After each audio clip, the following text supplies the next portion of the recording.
తెలంగాణ రాష్ట్రంలోని ఉద్యోగులు, ఉపాధ్యాయులు, పెన్షనర్ల వేతన సవరణకు ప్రభుత్వం నియమించిన పీఆర్సీ కాలపరిమితి మార్చి 31వ తేదీతో ముగిసింది.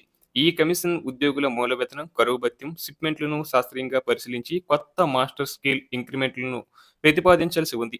ఇందుకు సంబంధించి ఈ కమిషన్ రూపొందించిన నివేదికను ప్రభుత్వం స్వీకరించలేదు. కమిషన్ గడువును కూడా పొడిగించలేదు. దీంతో త్రిశంకు స్వర్గంలో కొత్త పీఆర్సీ అన్నట్టుగా పరిస్థితి తయారైంది. ఎంతకు పీఆర్సీ కమిషన్ ఉన్నట్టా లేనట్టా అన్న అనుమానాలు కలుగుతున్నాయి. పీఆర్సీ కమిషన్ గడువు పొడిగించొద్దని నివేదిక తెప్పించుకొని ఉద్యోగులకు మెరుగైన షిప్మెంట్ ప్రకటించాలని తెలంగాణ ఉద్యోగ సంఘాల జేఏసీ డిమాండ్ చేస్తుంది. ఈ మేరకు సీఎస్కు లేఖ రాసింది. పీఆర్సీ కమిషన్ నివేదికను వెంటనే బహిర్గతం చేయాలని JAC chairman Maram Jagadishwar, secretary general Eluri Srinivasarao డిమాండ్ చేశారు. భారత రాజ్యాంగాన్ని రాసేందుకే దాదాపు 3 ఏండ్లు పట్టిందని, ఉద్యోగులు, ఉపాధ్యాయులు, పెన్షనర్ల పీఆర్సీ రిపోర్ట్ ఇచ్చేందుకు అంతకంటే ఎక్కువ రోజులే పట్టేటట్లు ఉందని ఉద్యోగులు మండిపడుతున్నారు. ఇక వేతన సవరణ చేయకపోవడంతో రాష్ట్రంలోని ఉద్యోగులు, ఉపాధ్యాయులు, పెన్షనర్లు తీవ్రంగా నష్టపోతున్నారు. మొదటి పీఆర్సీ గడువు ముగిసి 33 నెలలు కావస్తుంది. ఇప్పుడున్న మూల వేతనానికి 1% షిప్మెంట్ లెక్కిస్తే ఏడాదికి 200 కోట్లు అవుతుంది.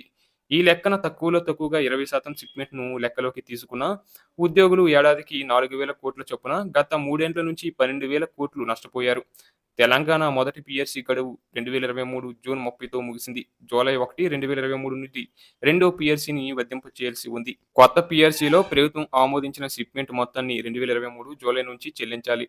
ఇక 2023 అక్టోబర్‌లో రిటైర్డ్ ఐఏఎస్ అధికారి ఎన్. శివశంకర్ చైర్మన్‌గా పీఆర్సీ కమిటీని నియమించిన ప్రభుత్వం ఆ కమిటీ సభ్యుడిగా రిటైర్డ్ ఐఏఎస్ అధికారి బి. రామయ్యకు చోటు కల్పించింది. ఈ మేరకు జీవో 159 జారీ చేసింది.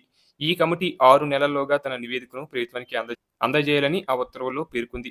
ఈ కమిషన్ గడువు ముగియడంతో 6 నెలలు పొడిగించారు. ఆ తర్వాత 2024 సెప్టెంబర్లో, 2025 మార్చిలో, 2025 సెప్టెంబర్లో మరో 3 సార్లు గడువు 6 నెలల చొప్పున పొడిగించారు. ఆ గడువు గత నెల 31తో ముగిసింది. ఇక అధికారిక సమాచారం మేరకు 2025 మార్చిలోనే పీఆర్సీ కమిషన్ సమగ్ర నివేదిక తయారు చేసి దాన్ని ప్రభుత్వానికి సమర్పించేందుకు అనుమతి కోరింది. కానీ ఆ నివేదికను స్వీకరించేందుకు సర్కార్ సుముఖత వ్యక్తం చేయలేదు. ప్రభుత్వం నుంచి స్పందన లేకపోవడం, గడువును తరచూ పొడిగించడంతో పీఆర్సీ కమిషన్ ఉత్సవ విగ్రహంలా తయారైంది. వాస్తవానికి పీఆర్సీ నివేదిక అంటేనే సర్కారు జంకుతుంది.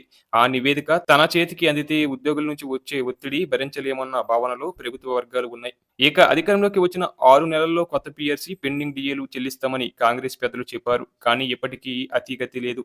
పీఆర్సీ లేక 33 నెలలు గడిచిపోయింది. పీఆర్సీ ఆలస్యం కావడంతో ఉద్యోగులు, పెన్షనర్లు, ఉపాధ్యాయులు తమ హక్కులను కోల్పోతున్నారని, ఇంకో ఏడాది గడిస్తే కొత్త కమిషన్ వేయాల్సి ఉంటుంది.